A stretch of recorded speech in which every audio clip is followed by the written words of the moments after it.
Ladies and gentlemen, the story you are about to hear is true. Only the names have been changed to protect the innocent. Dragnet.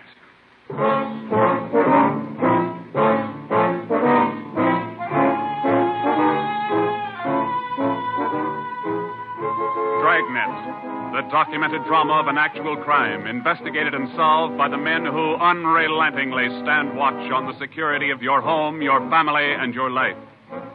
For the next 30 minutes, in cooperation with the Los Angeles Police Department, you will travel step by step on the side of the law through an actual case from official police files. From beginning to end, from crime to punishment. This is the story of your police force in action. Dragnet.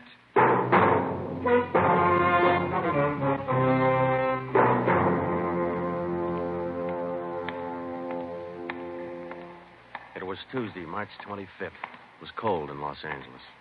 We were working the night watch out of Homicide. Detectives in Los Angeles work in pairs. My partner's Ben Romero. He's a sergeant, so am I. My name's Friday. The boss is Ed Backstrand, chief of detectives. I was on the way back from the record bureau, and it was 13 minutes past 11 when I got to room 42. Homicide. That's a hot shot. Somebody grab it. I got it, Ed. At 1245 East O'Haney Street, 1, 2, 4, 5. two officers shot. At 1245 East O'Haney Street, two officers shot. What have you got, Friday? Read it. 2 officers shot. Where's Romero? Right here, Skipper. Okay, you've got one to roll on. Get going.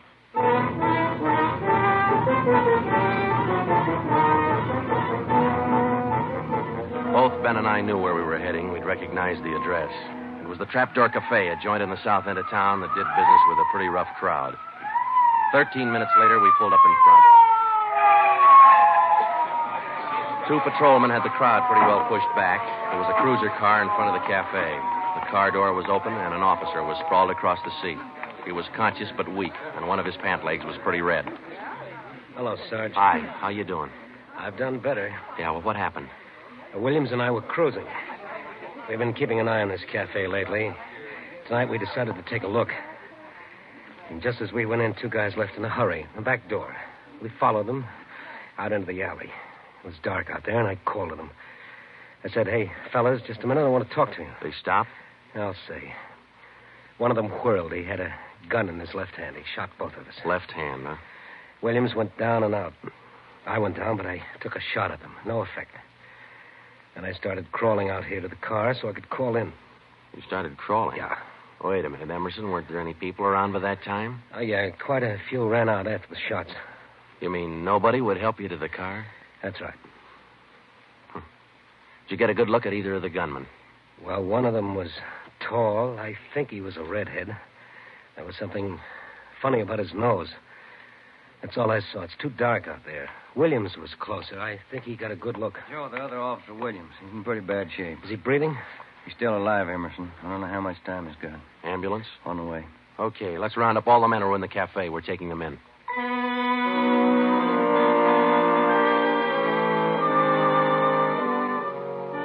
We took all the men back to the city hall. There were 23 in the Trapdoor Cafe at the time of the shooting. We questioned all of them. One of them said there had been a redhead in the place, but he couldn't describe him. Ben and I left the interrogation room, and we went back to the squad room. Friday, Romero. Got a minute? Yeah, Ed. Come on, Ben. Sit down. Okay. You get anything from those people you questioned? Nothing we could use. Oh. How's Williams? It's pretty bad. When do they operate? As soon as he comes out of shock. Probably in the morning. You boys will be there. Yeah, we will. When the surgeon digs that slug out, get it and mark it for evidence. Yeah. Skipper, them 2 men shot without asking any questions. They must be hot. Yeah. Same thing occurred to me. When we get that slug, the ballistics can tell us whether that gun's been used on other jobs. We got enough of their modus operandi to have the statistician give us a run-through on the IBM now. One of them is left-handed, and he shoots quick. Okay, be in surgery tomorrow morning at 9.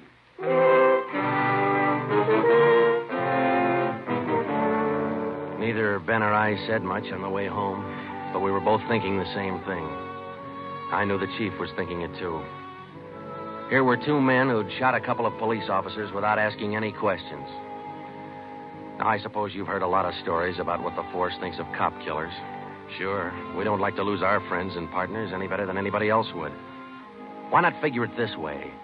If these two guys would gun a couple of armed police officers, do you think they'd hesitate to shoot you, the unarmed citizen?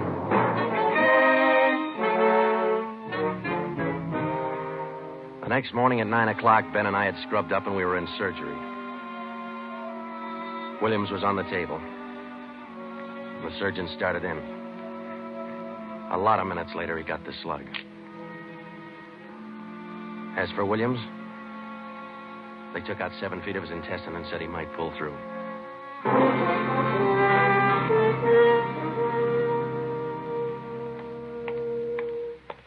Joe, here's the report from ballistics. The slug they took out of Williams come from a .44 Smith & Wesson.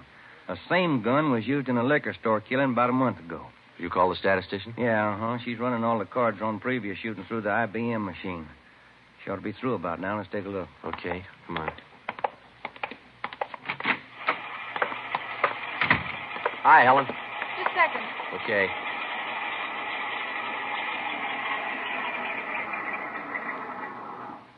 Well, that's it for you. These cards will give you all the shootings pulled by 2 men on foot who shot quick, one of them left-handed. Right.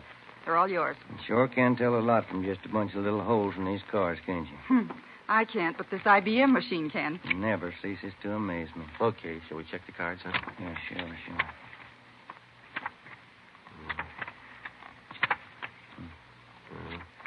Wait a minute, Ben. Here we are. Huh? Yeah. Here's that liquor store killing ballistics tied the Smith & Wesson in on. Same gun that Emerson Williams was shot with? Well, it checks out. The liquor store was in the same neighborhood as the Trapdoor Cafe. Same gun, huh? Got to be. How long ago? A month ago, yeah. Ben, take the DR number off this card and let's pull the crime report on that job.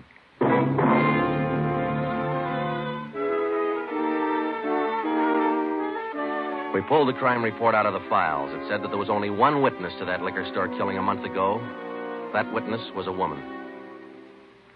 Miss Forbes, I'm sorry to disturb you like this, but we'd like to ask some questions about that liquor store killing you witnessed a little over a month ago. Well, I told the police everything I knew about it then. Yeah, we know, but maybe you wouldn't mind telling us again, huh? Oh. No, I guess not.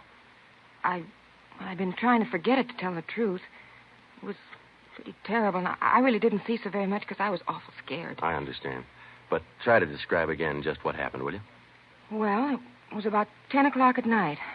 I was walking down the street toward home when I realized I was all out of cigarettes. Well, I was right in front of the liquor store then, so I went in. The clerk was behind the counter, and there were 2 men standing there arguing. What's the idea of changing your mind? I thought we was going to get bourbon. No, let's get the wine. I want bourbon. Costs too much. Wine's good enough. The rest of them want bourbon, too. We better talk to them. Well, okay.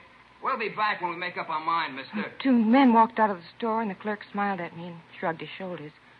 I bought a pack of cigarettes and turned to leave. But just then the 2 men came back in again, and each of them had a gun in his hand. This is a stick-up, mister. The clerk just sort of crumpled to the floor. I couldn't believe my eyes, but that's just how it happened. The men said this is a stick-up, and then they shot him right away. Get over against the wall, lady, or you'll get the same. One of them punched the no sale on the cash register. I was shaking so I almost caved in. He scooped the money out of the drawer and stuffed it into his pocket. And then the other one went over to where the liquor clerk was lying face down. He knelt down beside the clerk, and he put his gun against the clerk's spine. And they both ran out of the store. It was terrible. That clerk, he was lying there helpless and wounded, and they deliberately... Yeah, Miss Forbes, I understand. Oh, Miss Forbes, you said that both of the men had guns. Yes. One of the guns was black, and the other was sort of fancy looking. What do you mean, Miss Forbes? Well, it was real shiny. Nickel-plated? I wouldn't know about that, but it was shiny. There were 2 guns, huh? Yes. Well, now about the men themselves. Well, I was so scared their faces just didn't register with me. The one who shot the clerk in the back was sort of stocky. That's about the best I can do. You mentioned in the report that one of the men was left-handed. Yes, I do remember that. Uh-huh. Look, Miss Forbes, this is very important to us. One of the men was a redhead? Redhead? Why, no, I didn't see any redhead.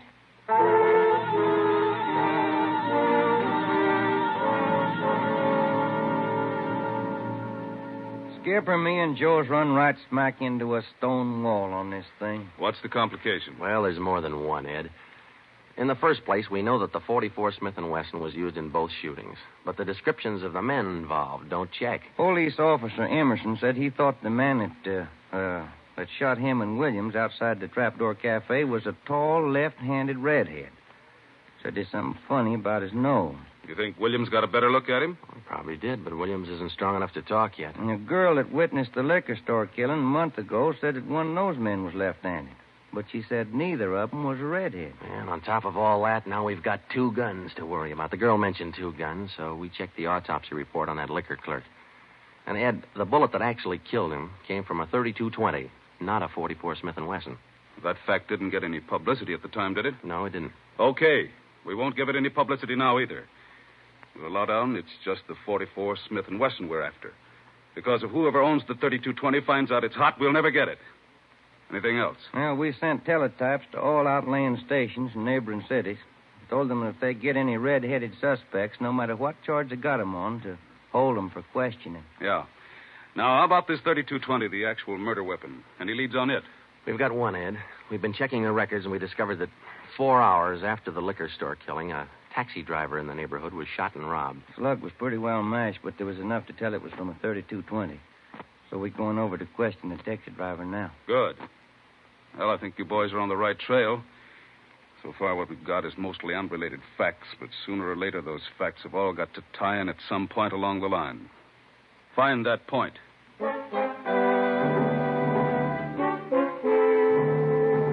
Yeah, find the point. Find the tie-in. Well, Ben and I went over to see the taxi driver, a guy who was living on borrowed time. Yeah, it was about 2 o'clock in the morning when it happened. I got a call to pick up a fare near 105th and Avalon, you know. Yeah. Well, I got there. Somebody came over, pulled open my cab door, and said, "This is a stick-up." Then blew it. You let me have it. Just like that, huh? Yeah, just like that. Same deal as others, Joe. Itchy trigger finger. Yeah. Did you get any kind of a look at the fella? Look, no, it's too dark. Uh-huh. Hey, according to the report, you got shot in the chest. Yeah, that's right. Oh, you're maybe wondering how come I'm still alive, huh? I'll tell you, pal, it's like something you'd see in a bad movie, you know? I'm carrying a few silver dollars with me, 9 of them to be exact. So I decided to stick them in my breast pocket. Well, mister, that just saved my life. The slug hit them silver dollars. It's one for the book, huh? Yeah, you said it. Well, thanks very much. Say, incidentally, we had a little trouble finding you today. You weren't at the stand you operated out of last month. Oh, look, I'm not only not at my usual stand, I'm not driving a hack no more. Oh? Look, after what happened, are you kidding? No, I don't want to push my luck any further than it's been pushed. Yeah, I figure I had it, you know?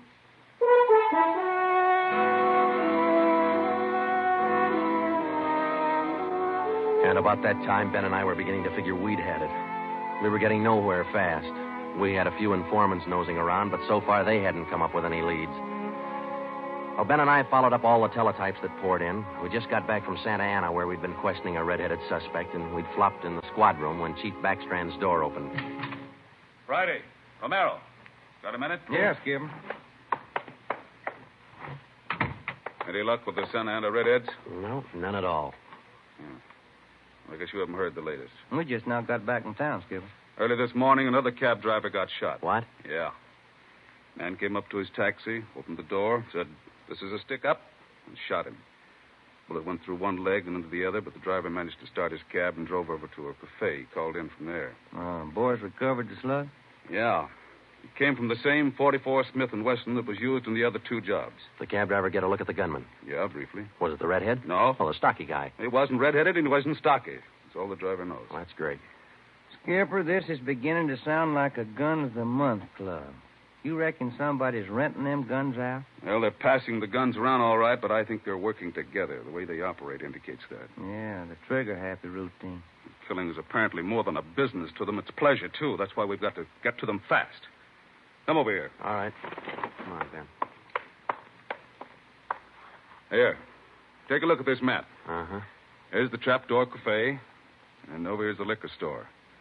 And down here is where the first cab driver got shot. Mm-hmm. Right here's where the second one got it. All of the shootings have taken place within an area of 10 square blocks. Okay. Tonight we're going to throw a blockade around that whole area. Good. It'll go into effect at 10 p.m.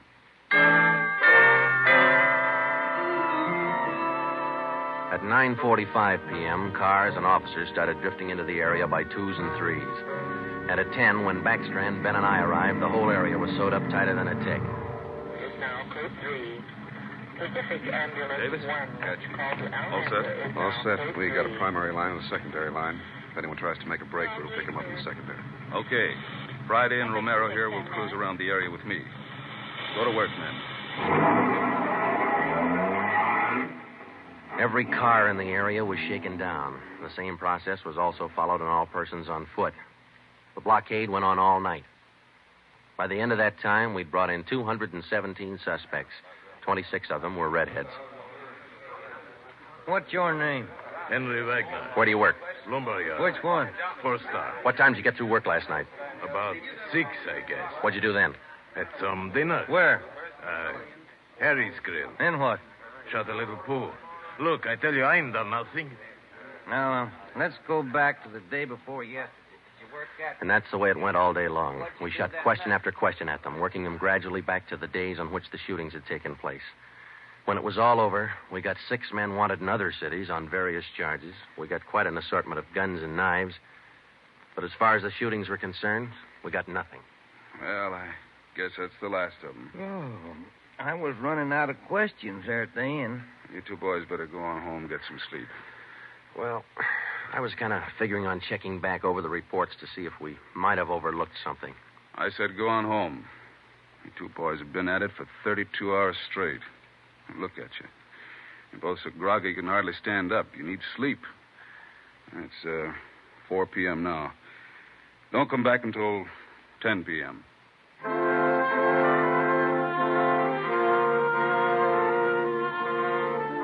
When I walked into the squad room at 10, Ben was already there. An informant had just phoned in a new lead. He told Ben he'd heard about a gang that had been hanging out down around the DeVere bungalow court in the south end of town. We knew that the DeVere was close to the Trapdoor Cafe, so we went over to talk to the manager. Joe, I've been meaning to ask you.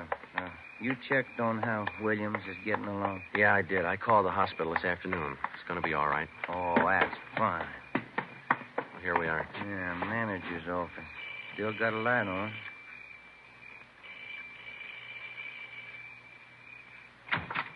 Yeah?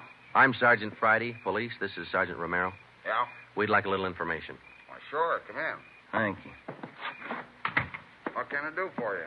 Well, did you hear anything about a gang that hangs out down around here anywhere? Gang? Why, no. How about your tenants here? Any of them ever been in trouble, to your knowledge? No. This ain't exactly the best neighborhood in town, but we try to keep things under control. Once in a while, one of them will get out of line, but when that happens, we heave them out of here. You heaved anybody out lately? Yeah, I did. Fellow and his wife a few weeks ago. They had a fight in one of the bungalows. She took a shot at him, but she missed. Party by the name of Stuba, Carl Stuba. What did this Stuba look like? Oh, sort of tall, skinny. Was he a redhead? No. Now, we'd like to take a look at that bungalow that he lived in. Sure. Help yourselves. Down the end there, number 5. Still vacant.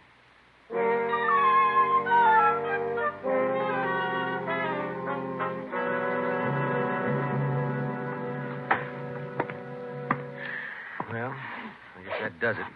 Stuba didn't leave a thing behind. Matter of fact, we don't have anything to prove that this Stuba's tied in at all. We're only working on a hunch. Hey, Joe, look. Where? Up on the wall there, just by the window. Oh, yeah. Yeah, that plaster there, it's newer than the rest. You got a knife? I sure have, boy, and I'm carving. That manager'd be awful unhappy with me if he was here. Yeah, he would. Yeah, it might... Hey, Joe, here it is. A slug. They plastered right over it. Okay, dig it out, and let's hope it matches. It matched. The slug from the wall came from the same .44 Smith & Wesson that had been used in the other shootings. So now we had a name to work on, Carl Stuba. But he'd done a good job of dropping out of sight. Well, the next day, Ben thought he had another lead. I've just been talking to another informant, Joe. He says he heard that there's a fella down in that neighborhood been trying to sell a gun lately. What kind of a gun? Nickel-plated with steer horn handles. Nickel-plated. Well, maybe that's our .44 Smith & Wesson. Maybe. Did the informant know who this man was? Said the feller's name was Alonzo. Yeah. Alonzo who? Just Alonzo. That's all he knew.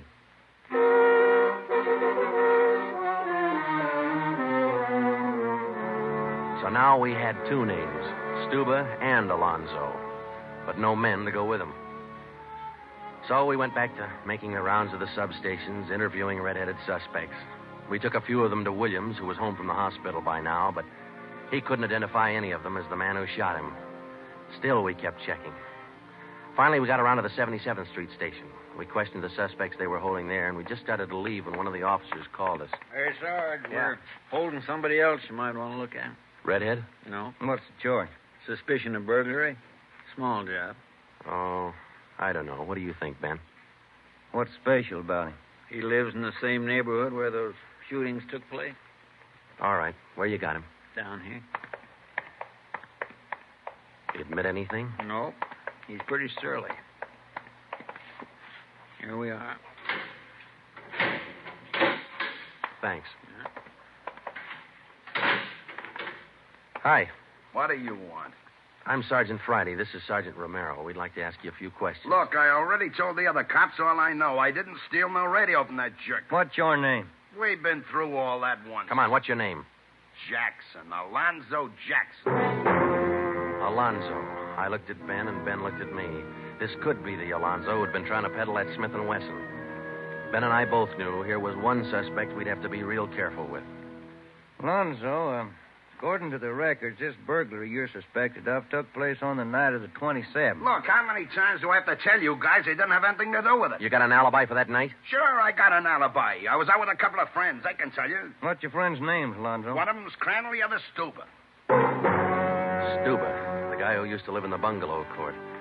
Well, we told Alonzo he'd have to produce his two friends to give him an alibi for the burglary charge, and he bit. He went with us, and he pointed out where Stuba was living now. No wonder we hadn't been able to find him. It was a little shack at the back of a lot behind two houses. We thought it was a chicken coop at first.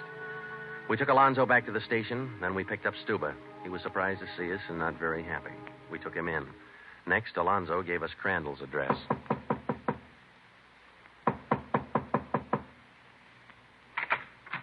Yeah? Mr. Crandall in? No. Will he be back soon? I don't know. Who are you? Sergeant Friday, Sergeant Romero, police.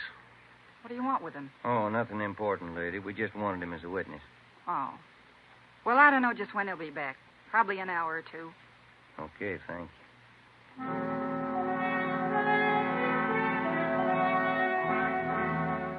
We went down the street away, and we staked out in the car.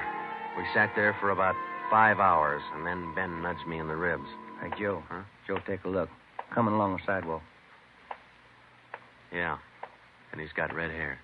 Come on. Crandall. Huh? Your name Crandall?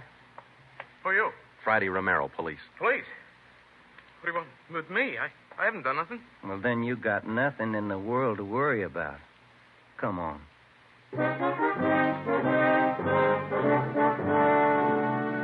We questioned Crandall for an hour, but he wouldn't give an inch.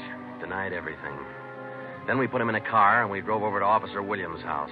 I left Ben in the living room with Crandall while I went in Williams' bedroom. Hello, Sarge. Hi, Williams. How you doing? A little better, I think. That's fine.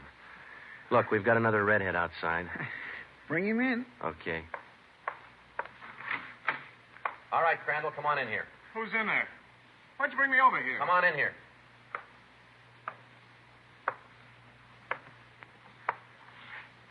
How about it, Williams? That's the guy. No, I'm That's not. the guy that shot me. Well, Crandall? No. Yeah. It was an accident. I didn't mean to shoot him. It was an accident. Once Crandall got started, he talked his head off. He also admitted being in on the liquor store killing, but insisted he was only the lookout. We took him back to the station and got his whole story down on a tape recorder. Yeah, he was left-handed. Then we went back to Alonzo, who didn't know we had Crandall's confession. We met the chief in the hall outside the room where they were holding Alonzo. About ready to tie the knot? Oh, hope so, Chief. But Alonzo hasn't given any yet. And we still haven't found those guns. We've got one of them. Which one? The Smith & Wesson. Stuba popped about that one 10 minutes ago. Said he left it with his girl. A couple of the boys are on their way over to get it now. That's good, Ed. That leaves just the 32-20. You haven't mentioned the 32-20 to Alonzo, have you? No. He still thinks we're after that Smith & Wesson, and that's the way we're going to play it right now. Go ahead. Look, how much longer are you guys going to hold me here? Didn't you check with those friends of mine? Alonzo, we got a tip that you've been trying to sell a gun lately. A gun? Yeah, 44 Smith & Wesson. Oh. No, it's not true. That Smith & Wesson's been used in a couple of robbery jobs this month, and we think it's your gun. That's a lie. Any proof of that? Why, yeah. Sure, I got proof of that. I used to have a gun, but it wasn't a Smith & Wesson. Look, if I tell you where it is, that ought to convince you, shouldn't it? It'll help things. Okay. I sold it to a neighbor of mine. He gave me $7. I'll give you his address. You sure it's not a Smith & Wesson? Sure, I'm sure. It's a 3220. Yeah, it worked. We went to the neighbor's address, and he admitted having bought the 3220, but said he lent it to a friend who'd never returned it. The friend had hocked the gun to a barber. The barber gave him $15 and a haircut for it. We finally got it from the barber, and we came back to the station. I'm all set, Joe. I'll be in the next room. Just give me the nod. Okay. Hello, Alonzo. Hey, you got the gun. Yeah, we got the gun. Well, now maybe you'll believe I'm on the level. Okay if I go now? I guess we won't be able to hold you here much longer. You can say that again, brother. You could have saved a lot of time if you'd have listened to what I've been trying to tell you all along. I guess you're right, Alonzo. Sure, I'm right. You know, you guys would be a lot better off. You believe guys like me the first time we tell you something. But on the liquor Instead store of job, running... I was only a lookout. I was outside. Huh? It was the other two who pulled that one. Stuba and Alonzo. Alonzo killed the clerk. Hold it, Alonzo. Dirty, All right, Alonzo, that's enough. Now, come on, how about it? Now, what's the use? All right. That's like he said. Okay, Ben, bring the recorder in here. Alonzo's ready to make a record now.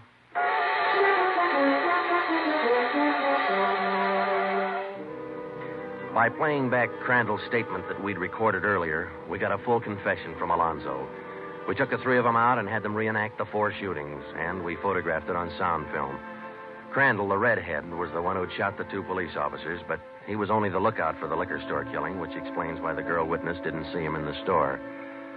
Stuba and Alonzo were the ones who pulled that job, and Alonzo, the worst of the bunch, was the one who put the 3220 against the spine of the wounded clerk. The 3 of them took turns at shooting the cab drivers and robbing them. That accounted for the mixed-up descriptions, including all that left-handed business. 2 of the 3 suspects happened to be left-handed. Well, that was the crop. Crandall, Alonzo, Stuba. 4 shootings, 3 robberies, 4 attempted murders, 1 murder. The 3 men were tried and convicted. They're all in the state penitentiary. Crandall's there for life. Alonzo and Stuba, they'll be executed next week. File it, will you, Ben?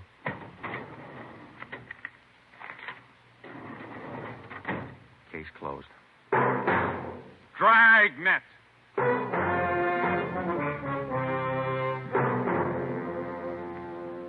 The story you have just heard was true.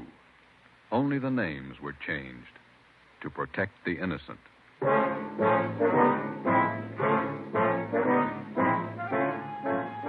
You have just heard the second in a new series of authentic cases from official files.